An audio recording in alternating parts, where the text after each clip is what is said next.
chat about what's changed over the past couple of years about sense of belonging is it's been a focus for our students, right? The students we serve on our campus, that is not new by any means. When I focus on what's truly changed, I think it's that we have started to focus on staff belonging, and it's probably long overdue. And I actually don't mean probably, I mean it is long overdue, right? Like it's just, we're late to this.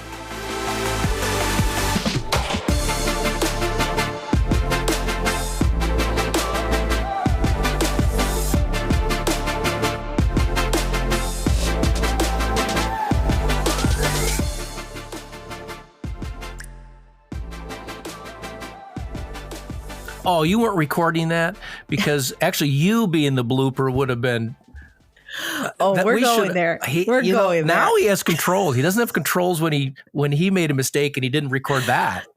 Yeah, but this has been this part of the power. Here we are, Campus Confidential, and our producer doesn't have any controls to record us. The wheels have come completely off. He lacks self-control and technological control. Okay.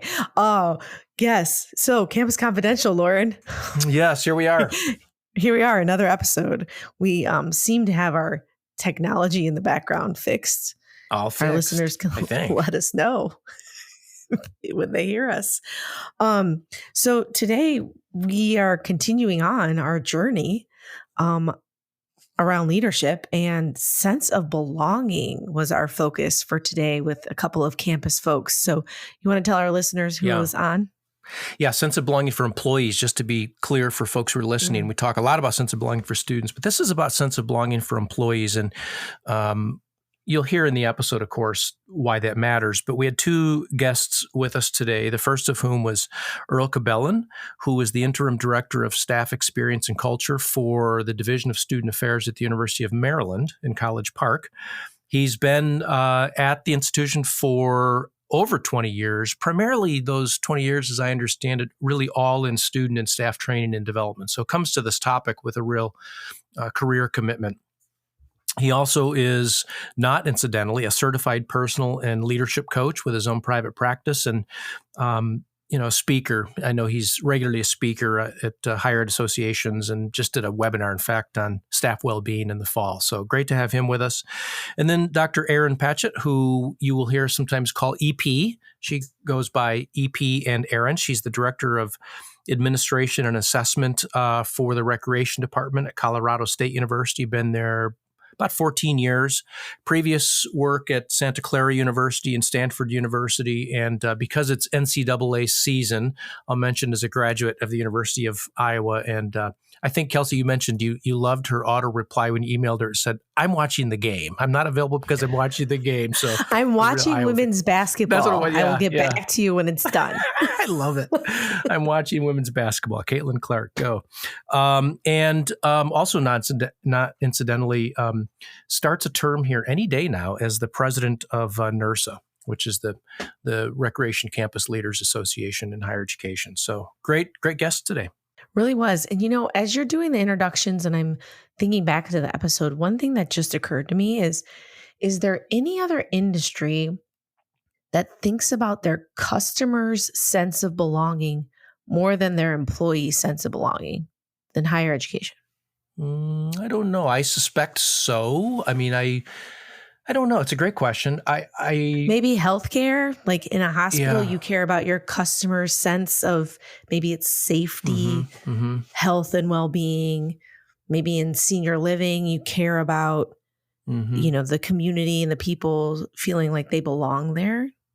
In the customer service realm, not the employee well-being realm or employee belonging realm, there's this saying, if I take care of my employees, they'll take care of the customer. That whole thing where at least the orientation of the company is to take care of its employees. And I think that's kind of rare still, where people are saying, we don't not love customers. It's just that we really love our employees and the customers will come. So maybe what we're talking about here is paying a little bit more attention to our employees. Yeah, I think that's right. I think that's the shift. Maybe that's a light bulb that came on a little late for me in these conversations, but it's, the shift of if you take care of your employees, the rest will take care of itself. And I think especially in student affairs, but in higher education in general, it's always been about the student. Yeah. Dare I say the customer, right? It's been about the customer's sense of belonging. And we really are in this state in conversation around. Yeah, I think that's a good point. And I'm probably guilty of it. I mean, in my career, I would like to think I had a healthy balance of, advocacy for students and staff for whom I was responsible, especially. But, I can hear it in my own head where I would talk a lot about how does this help the student? Is this good for the student? Are we taking, which is good, which is important, but I might have done that too often at the expense of whether it was good for staff. So I maybe the light bulbs come on late for me too. Yeah. And I think in this episode, Erin referenced that maybe it's just the balance hasn't been there, right? It's swayed one way too far, and we're just bringing it back into kind of this balance or equilibrium. Is that the right word? Yeah. Scared to say equilibrium. You got it. All right. Well, let's take a listen.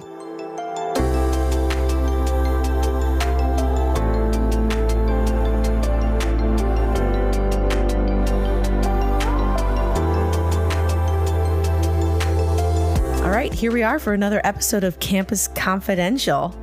I'm excited. Are you excited, Loren? I am. How are you today? Oh, I'm dandy. I swam this morning for the first time in a long time. On purpose? Yeah. Yes, on purpose. Okay, good. And super intentional. And for the first minute, I was like, I'm stronger than ever. And then reality set in. Yeah. Yeah. But it was great. It was good to be back in the pool. So I feel like I have a ton of energy. Good for you. So thanks. We're here with a couple of guests, our friends Earl and Erin.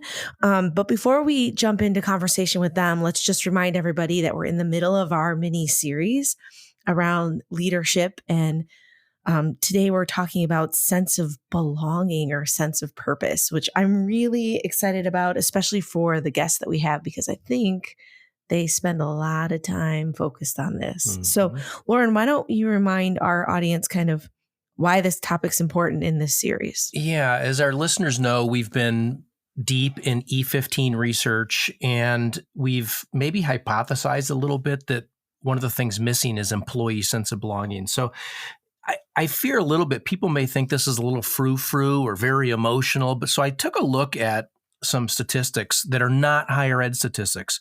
Great Places to Work, which you might know is an organization which evaluates 18,000 companies and the experience of 20 million employees, said that employees who feel like they belong are 3 times more likely to look forward to coming to work, 3 times more likely to say the workplace is fun, 9 times more likely to believe people are treated fairly regardless of race, and 5 times more likely to want to stay in the organization a long time.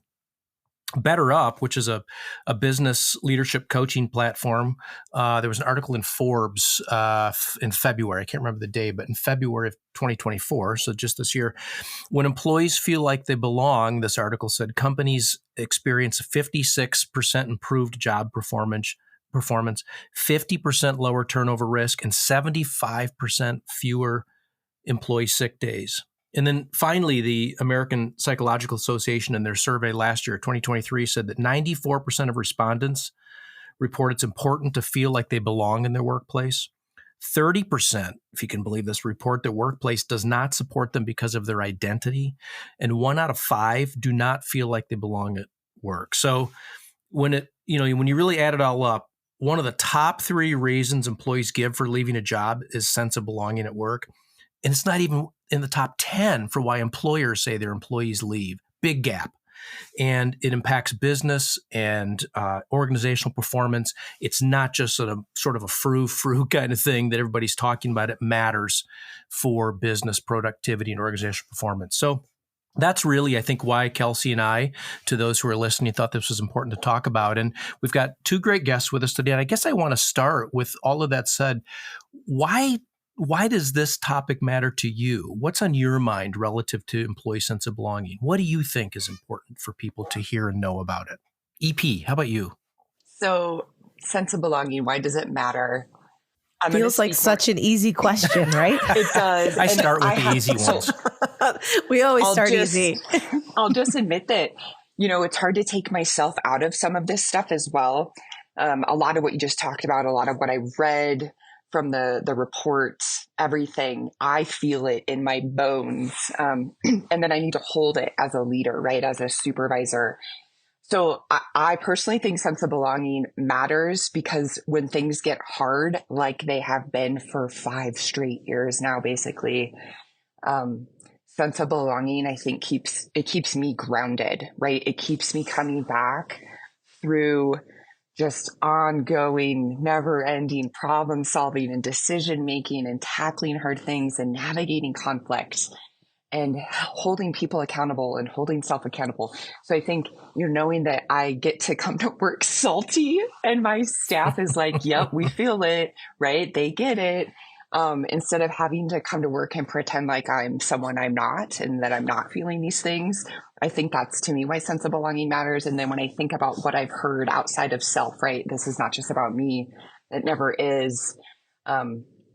I do see similar things. I hear folks talking about how them getting to come to work and dress how they want to, because we have a dress for your day dress code policy, makes them feel more like they're being their true self when they show up to an office space. It's a recreation center, right? So to be able to be comfortable in a space like this, I think makes sense, of all places. And I think the other thing I just hold with sense of belonging is how it is completely integrated and intertwined with concepts around justice and diversity and, equity, inclusion. And we need to hold up all of those things, because in the end, what does it do? It results in people feeling that sense of belonging and purpose and happiness at work. And we spend too much time at work to not feel those things, to be perfectly honest. Yeah. Yeah. Very good. Earl, how about what do you have to add to Erin's? Yeah. EP, you really nailed that. I mean, I felt a lot of that, and I echo everything that you said. I think what I'll add is that, we spend a lot of time at work, right? And when I think about the experience of our staff within student affairs, higher education, what's most important is that Maslow hierarchy of needs. And that's that sense of belonging, that trust, that feeling of acceptance, that my opinion matters, my voice matters, and the presence of psychological safety as well. And I mean, I'll term Amy Edmondson's definition of psychological safety around being able to authentically just share without feeling any type of recourse or feeling shame. And so I think that's important, that staff are able to, come into the workplace with their true, full, authentic self. And it matters. And it's not a nice to have, right? Loren, you said it was kind of woo-woo. And I think we need to start reframing that creating cultures of belonging is the necessity. It's no longer a nice to have, and it's the baseline. And so it matters. And I think, the pandemic has shaped and really changed how we view work. And it's time that we kind of infuse that into the employee experience. So. Yeah, coming to work authentically, even if that's a little salty, as Erin said, some days, right? Or a lot salty. I'm just going to be honest. It's the way it goes. So it makes me start to think, so you touched on this a little bit, right? In the last 5 years, there's been a moment in time that has created this change. But what has changed over the years related to belonging? And I will add, where do you think the state of others is related to it becoming a necessity in leadership, in the experience you all have had? Earl, why don't we start with you on this one? Yeah, I mean, it's a great question. And, I think what's changed is that leaders need support on this. I think that what I come to you is a student affairs practitioner. I'm also a trained and certified coach, leadership coach. And so if I'm going to put my coach's hat on right now, I am called to view every human being as naturally creative, resourceful, and whole. I am empowered to ask curious questions without judgment. All of these kind of tie into how we do belonging and how we act and be, right? And so I think leaders could really benefit from, learning how to be, I'll say, coach-like, embody a coaching mindset. And I'm not sure if that's been really discussed and talked. It's something that I'm working vehemently at my institution to bring that coaching culture, that curiosity, and teaching leaders how to leverage these tools, these skills that we all inherently have. I mean, we all are in this profession because someone nudged us and believed in us. And I think that the conversation now, as it relates to belonging, is really us doing our own work and then kind of mirroring back, how do we need to be and what do we need to do when we're in staff meetings? Like what I appreciate most is, even for us, prior to the podcast, we took some time for introductions, right? Are we doing that in our meetings? Are we doing that when we gather? And so there's just these new ways that they're actually not new, but we need to remind ourselves that we're all human beings. We all come with different experiences and lenses, and we need to honor that. And so that's kind of what comes top of mind for me when it comes to things that are changing. Well, and they're all necessary. I feel like we've been in this reactive state, this emergency state, and it's taking that time to like settle back in to those conversations and that way of being to be able to then move forward, because this perpetual emergency action after action doesn't seem to be a valuable state to stay in consistently. Erin, what would you add to that?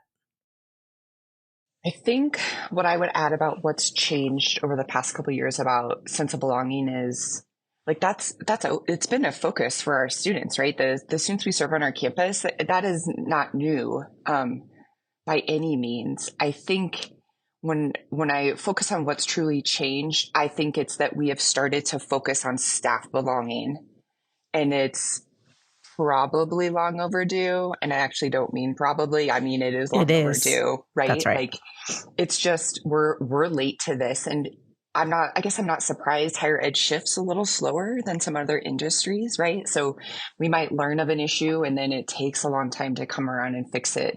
So I just kind of see this pendulum swinging from, where it was all about students, student wellness, student success, everything centered on students as it should be.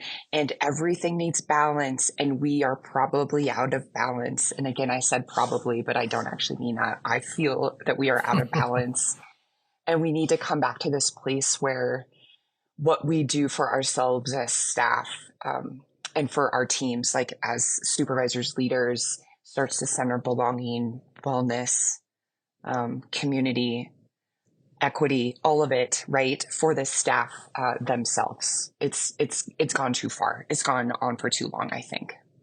Yeah. I was thinking to myself as you were talking about how we're slow to this, a couple of decades ago when the customer service movement was kind of taking hold, there was this resistance in higher ed a little bit, this sort of like, well, we're not a corporation. We're higher ed and students aren't customers. And there's been student service today, and student success is a little bit more oriented towards that mentality. But what I'm thinking is, no, we're not a corporation, but these are still people who have the same need to feel like they matter in a place, all the things you described as characteristics of a healthy, belonging workplace. And so I'm wondering if you feel like it's just we're slow, or do you feel like even in higher ed, there's a little bit of resistance even to some of these things, which maybe, as I saw in the statistics, corporations are beginning to recognize are valuable for retention and productivity? I think it's both. I think we are slow sometimes. I think sometimes we're resistant. I think sometimes, and now I'll use some I statements here, I've been socialized in this field to be a certain way. And it has taken a lot of even my own self-reflection and looking at role models and considering a completely different way of being where I'm not maybe constantly sacrificing my own health and wellness, right, to show up for a department, a division, et cetera. It doesn't change that I am passionate and care and feel responsible towards these things. It doesn't change that when I actually take care of myself and all of that as well. And then, role models, spread it out. Make sure folks know that they can do the same thing. Mm-hmm. So I think it's all of that. And I think it's some student affairs socialization at work as well. It's not zero sum. Taking care of yourself while you take care of others both of those things can happen, right? How about you, Earl? Anything you want to add? Do you have a different observation or a similar one? No, I think it's a both and. I think, we are now seeing that, we are a little slow to the game in comparison to our faculty colleagues, right? Like, I think when we think about all the they have in the faculty world, I think there is a little bit of slowness in terms of kind of what Erin kind of mentioned with belonging and getting people on board with it. So, okay, yeah. I mean, that's just, it's so fascinating because I think back. So I have my master's in student affairs, higher ed administration, all the things, right? Did the theories. But I was the person who sat in those classes and one asked, how are we paying for all of this? Which everyone super loved, that I was worried about the finances related, but it paid off in my career. Mm-hmm. But I think too, we were never taught, there's never this, here's what it means to be a good leader. Here's the skills needed to be a leader. Here's what it's okay to take time to read a book, to implement something differently, to show up with a team, to create a culture, right? All of that was learned on the job. All of that was learned as I went through my career. And I don't think that I'm unique in that situation. I think maybe times are changing for students, I hope, in this era of getting degrees, but there's this kind of learn as you go, and culture is created whether it's intentional or not. And I think one thing that we're sitting in is people are thinking about how do we intentionally create culture? I mean, Earl, talk to us about your position specifically. I feel like it was created. It sounds like it was a very intentional move. And so do you know the why and the impacts for the role? Yeah. It's funny you mentioned that because positions like mine are coming. In student affairs, they are coming, and I'll share why. But I'll answer your first question. So, my vice president was very clear that we were going to invest in our people. We were going to invest in the people within the division of student affairs, and I think with our university strategic plan, that was actually named as a strategic priority. My vice president was very keen that she was going to get in front of this and create this position that would, for the first time, pay attention to 16 different departments that were particularly siloed and invest in the experiences and opportunities for 2,500 staff from different levels. And what I've seen in the last 2 years is, a lot of appreciation for more opportunities for growth, whether it's a mentoring program, whether it's book clubs. We're offering at scale leadership coaching to 50 leaders as a pilot program to get executive coaching for leaders. And so my position has kind of this role around building a culture of learning, growth, belonging, with some human resources sides to it. So, pay and compensation, which has been a hot topic on your podcast. And so I'm at the table kind of advocating for different staff at different levels. And so my position exists because there was a need for it. We had a license to go for it from a bold strategic plan from our president. And then I think what I'll also add is that I found others who have similar position like mine. And so myself and Daryl Lovett from Florida State University and Laura Thomas from University of Alabama, ironically, the triad are campus rec folks who are now all in these divisional positions centered around professional growth, learning, and culture building. And we've convened and kind of scoured the country to see that there's probably a dozen more people that have positions like ours. And so it's really interesting when we're talking about creating this sense of belonging. There are now resources that are kind of offering that. And I will also name the fact that I'm at a large public institution, and that smaller institutions may not have that. So there's a privilege here, but in terms of just what we're seeing across student affairs, this is kind of what we're seeing. And I think we're going to see more of it. So what kinds of things in your coaching, either in your private practice or on campus, do you suggest to leaders and supervisors about creating stronger forms of belonging among the employee ranks? And let me just add an asterisk too. I'm assuming you would agree, but react if you don't, that although you're situated in student affairs, this need that employees have and what supervisors and leaders could do applies to anywhere in the campus, facilities, auxiliaries, finance, academic, right? So do you have advice and maybe examples of what you suggest to leaders and supervisors to create a strong form of employee belonging?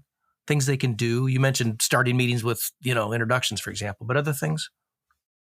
Yeah, I think our leadership team have been really engaged with department directors around things like, workload management, and starting to have these conversations around workload. We as a profession are really, we're challenged with not being able to sunset. And what I appreciate about the report that you all put, list. So I think it's great that we can acknowledge that workload is an issue, because our staff, and I think we all know from the data that that's a thing. So at least just being able to have conversations, and I see that happening, which is great. I would also say that, thinking about how you're gathering too, like I think we all think about the staff meetings being very tactical and all this stuff. And, how do we create staff meetings that are more engaging, and just kind of rethinking and reimagining how you create communities in your gatherings when you're with people. I think and I'm looking at my leadership team from the vice president's office, anytime we gather, we will connect as a community. We will spend half an hour, whatever time we need to connect. And I think when that becomes the cultural norms, I'm starting to see more and more departments and committees kind of doing that, incorporating some land acknowledgement into any type of large scale gathering, or just some other ways that, again, foster a little bit of belonging within the fabric of your culture. So those are just a couple things. Great ideas. Yeah. That I can think of. EP, you said you had to unlearn some things. So I think about it from an individual level. Like, what are the things that you've had to unlearn, and how have you done that? I mean, what haven't I had to unlearn? There's so much unlearning. When I think about it framed, so I think it's important to know that I do pretty much fully frame sense of belonging in JDEI's work, right? I really think. What's that letters? What did you say? Yeah, thank you. Justice, diversity, equity, inclusion. I frame a lot of belonging around that because, I don't think you can truly feel like you belong in any environment that's inequitable, right? Or, lacks diversity, although maybe you would feel like you belong if it lacks diversity and everyone looks like you. And so when I think about things I've unlearned, they often do connect into stuff around socially just leadership, being equitable with staff instead of equal with staff. And so do I treat everyone the same? I did 10 years ago. Did that help people? No, it sure didn't. Right. So even thinking about how the flexible work we allow here, which I shout out to CSU, that is our hybrid work environment it's at the institutional level. The way we can approach it is, and the permissions we have to work within.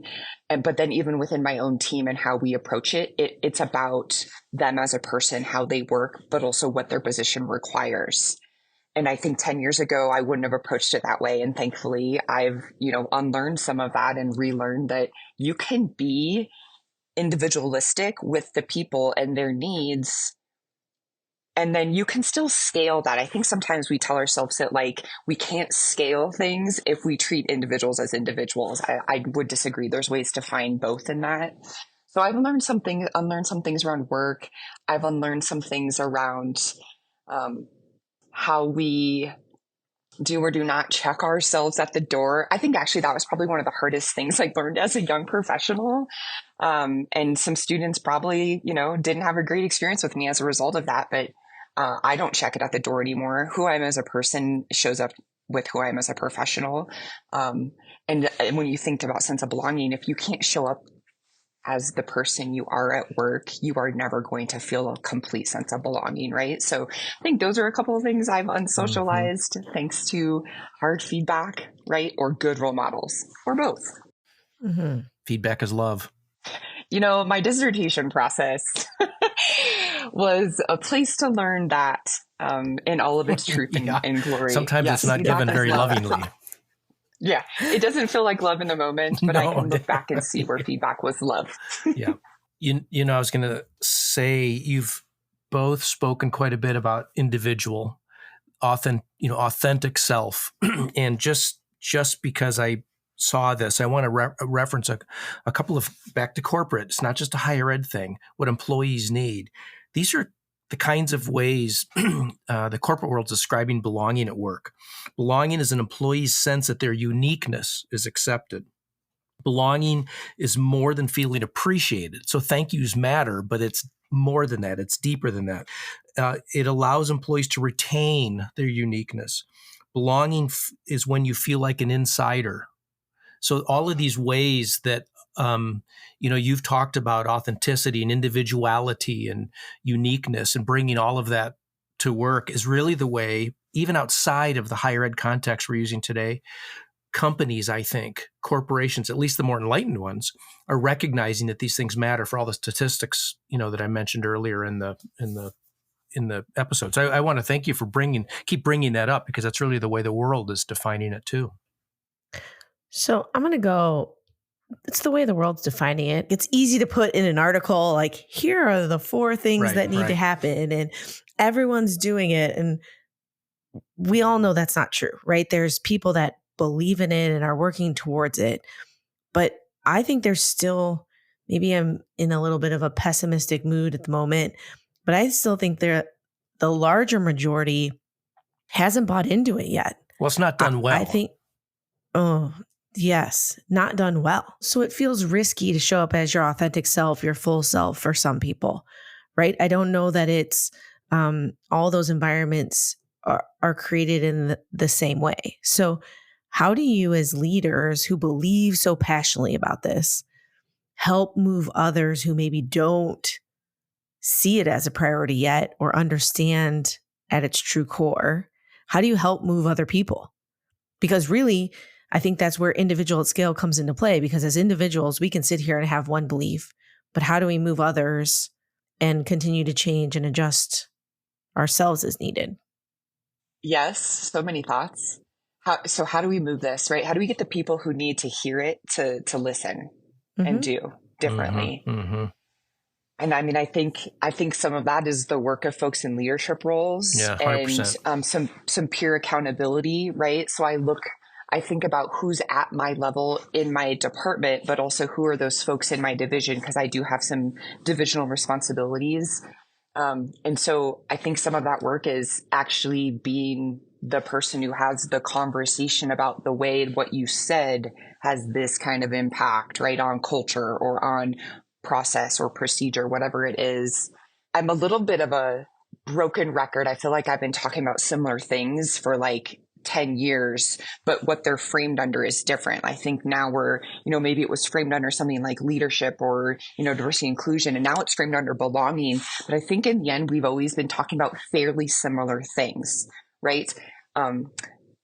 Bringing up our foundational skills around equity and justice, activating on them, holding our leadership accountable, self-included, right? Having difficult conversations, not being so defensive or fragile in the face of hard feedback that's constructive and meant to bring us forward and help all of our campus students and staff. And so I keep seeing all these. I'm picturing Charlie from It's Always Sunny in Philadelphia, and he's got all these strings and pins everywhere, and it's all interconnected. And I feel like this stuff is interconnected, and we need to. I think honestly, we just need to do the work. We just need to actually encourage peers to do the work and self.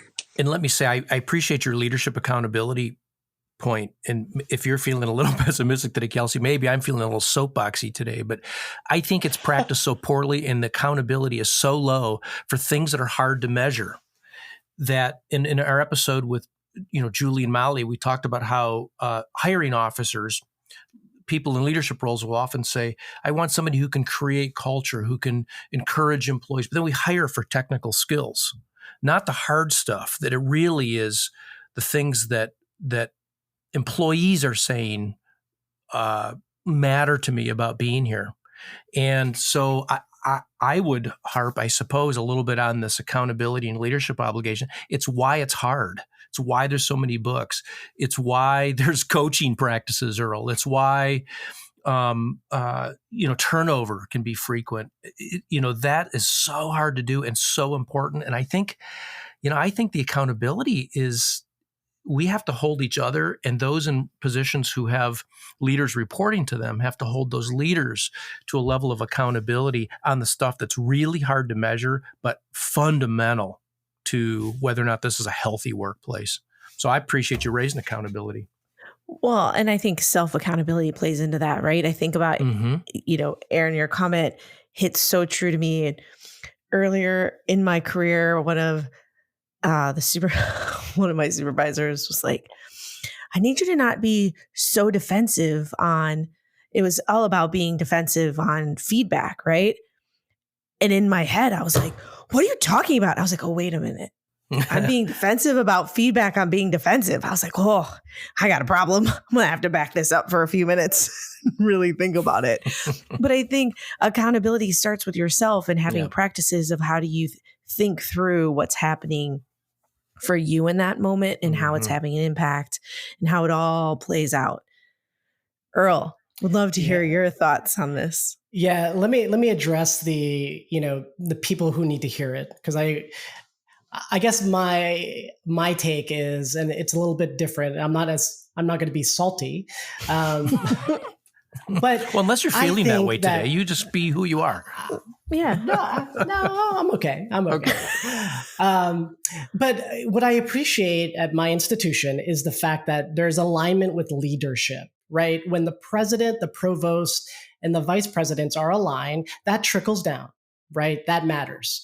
And so my perspective is a little bit different in that, when you have a leader who leads in a way where there is accountability on her as the vice president, on her AVPs, and you see the accountability, you can feel it, right? And so for me, as the person who represents the division and hearing a lot of voices, I mean, I find that my role is to report that back to our VP and take action, right? And so I think that's important. And then as it pertains to people who need to hear it, again, I'm going to sound like a broken record, but I'm going to put on my coaching hat and I'm just going to get curious about some of the things that are said during meetings without any judgment.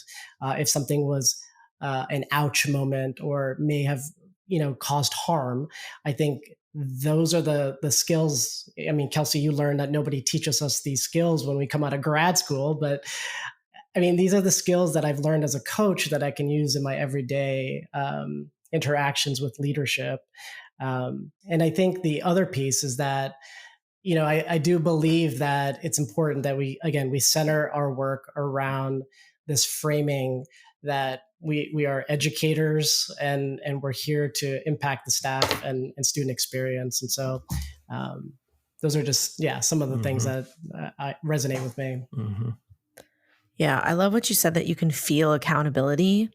I think a lot of people are looking for this like tangible, but it's just felt, when it's happening and actions are matching that. Period. Words are matching actions. Actions are showing up differently. You can feel how that creates change in a culture. And what I'll add to that too, because again, there's always multiple perspectives. I mean, the other thing that I think we're struggling with a bit is the constant change that's happening. And people are just kind of like, you know what, we're tired of all this change happening. Can we not, add another thing? And so I think there's that. And we haven't cracked that code of how do we hear our staff who are kind of saying that there's too much change happening. So again, a lot of work to be done. And to Loren's point, it's a hard problem to solve when you don't know what it is. So, is there any resources, book, website, person that you would want to share with our listeners that you go to that helps you right now in the state you're in? Not for me. I don't read a lot. After my PhD, I can only read fiction. I'm still recovering. That's fair. Of it. Fair. I listen to podcasts as I walk. I will say, like, shout out to folks here at CSU it's people. Like, I'm going to people. I'm going to the people that are my peers that I admire intensely, and consulting and watching what they do and how they advocate. And I'm a different professional thanks to some folks here in our division. I'll be grateful forever for those folks. So I can't really, I could give you some names, but no books. That's awesome. How about you, Earl? Yeah, again, I'm a big fan of Adam Grant. Hidden Potential is a great piece that I'm kind of diving into now. We, as a division, we've read the book, The Burnout Fix by Dr. Jacinta Jimenez. I would highly recommend it. She grounds her work around Dr. Christine Maslach, who is like the godmother of burnout. So I would recommend that. And then the last one, The Coaching Shift by Dr. Shauna Waters, who is an executive coach and works with BetterUp, who Loren cited, wrote a book on just, basic coaching skills for the person who just wants to implement it in their toolbox as a leader. And so those three I would recommend. Great suggestions. Well, listen, you've been so reflective today, and we really appreciate you finding the time to help us get better, help me get better at thinking about belonging. And one of the things I really appreciate is your repeated, really two things. One is the focus on finding environments and people that allow you to be who you are. Those are ways to both create belonging if you're a supervisor, but also feel a sense of belonging as an employee. And the other thing is the authenticity that is really the core to all of this. I appreciate very much. I loved your note about unlearning and sunsetting workloads, and earlier point about think carefully about how we're gathering. There's a great book, Kelsey, you asked about books. I think it's called The Art of Gathering. I have to look it up, but it's really about thinking carefully about all the ways we gather in our lives and being intentional so that what you hope happens with that gathering happens. And so your book question, Kelsey, and then both of you, your references to how you think about this made me think of that. And I have to pull that out and take a look at that again. I probably could use some unlearning as well, Erin. So thank you so much for what you do in higher education and for creating the kinds of environments that are healthy and for spending time with us today. Thank you. And thank you both for the work that you're doing to amplify the voices of leaders and in higher education. So thank you. Yeah, appreciate it.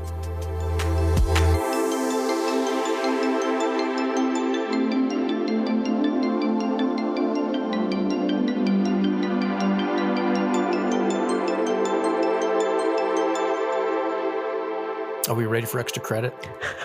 We're ready. I think our technology person has all the buttons. So we're good. He disappeared. I know. It's great.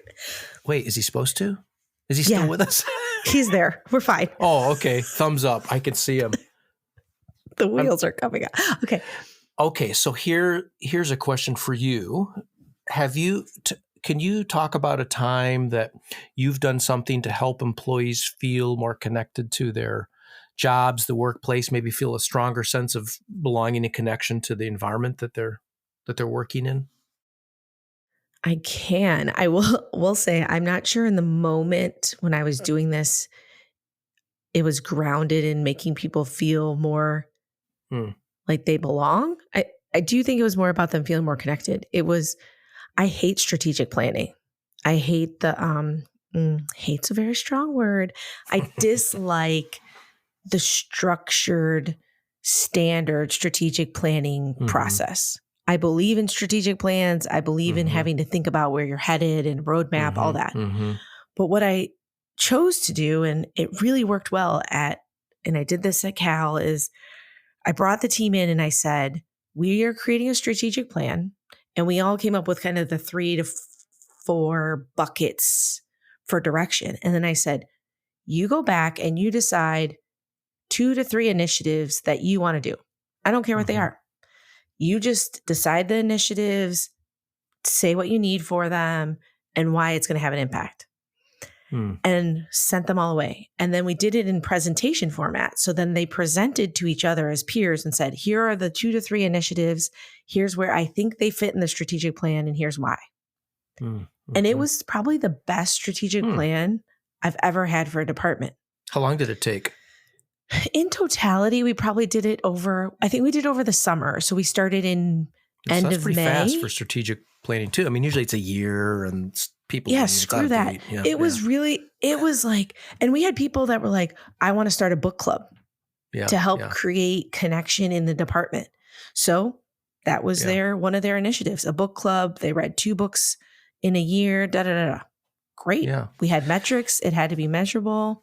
It was amazing. And we didn't have to spend a whole year talking about strategic planning. Well, I read an article just a couple of years ago, the title of which was something like Embrace Strategic Thinking, Not Strategic Planning. Because strategic thinking is an ongoing skill and way to work, where strategic planning is an exercise with a formula at most places to do it and takes forever. And then you're done and you put the thing on a shelf and people sort of stop thinking anything new. It's all in the plan. So the thinking orientation that you created was really an embrace of, let's move faster and more creatively. And we don't need a big rigid process for that. And then they had ownership, right? So when I had to say, turn in your metrics for your initiatives, they were already doing it because they actually, it was their idea. They thought of it. The team was on board. Yeah. I think back on that often and it was like, that was a win for life as a leader. How about you? Anything you've done? I might have told this story before. I can't recall, but one of the things I felt like at one of the places I worked was it's really hard to be new at anything in any community. It's really hard to be new. The visibility and expectations are really high when you're hired. The article gets written, we've just hired so-and-so because they've done all these things. That's really hard. And it's especially hard to talk about it. We've talked about how we've had a few listeners tell us they appreciate the podcast because it allows them to have sort of private advice, get private advice without having to out that they don't know something. Well, so what I did was with fairly senior level folks, I offered them coaching right away. I said, so welcome to the job. Here's your parking pass. Here's and I've already paid for X number of visits for coaching, not because I think there's something wrong, just because it's hard to be new and I get coaching and everybody needs coaching. And I knew it was a private place and I would tell them, it's for you. They're not going to tell me. It's all for you. You don't have to tell me what happened or when you're going, or they're not going to do that. That's the arrangement. And what I felt was it's a way for them to feel success, and it would be hopefully a way for them to feel success and connection earlier in a tenure than sort of fumbling your way through the first 6 months or year. I was lucky enough to have some resources to do that. That wasn't always the case with all of my jobs, or is it the case with all of the institutions? But I wish I'd done it sooner in my career, and I wish I'd gotten coaching myself sooner in my career, because I knew when I got coaching, I felt better at work. Like, oh, I got this. I've got somebody to talk to. And I felt like this would mean to a new employee, this place is invested in me. And Loren is invested in me. So it came late in career, but that's something I was thinking about. Yeah, I love that. And it gives you a space to process through, vent in an appropriate way and in a resource and in a caring way. I love that so much. So hire coaches, if you have the resources. And if you don't have the resources, figure out a creative way to maybe set something up internally. Yeah. Yeah. Or find somebody. I mean, one of the pieces of advice I saw in an article about belonging was seek out great leaders, hold them to high standards. If they let you, you be you. Find people who like who you are, not just what you do. So find those people. Yeah, that's right. Well, go out there and find those people. Until next time.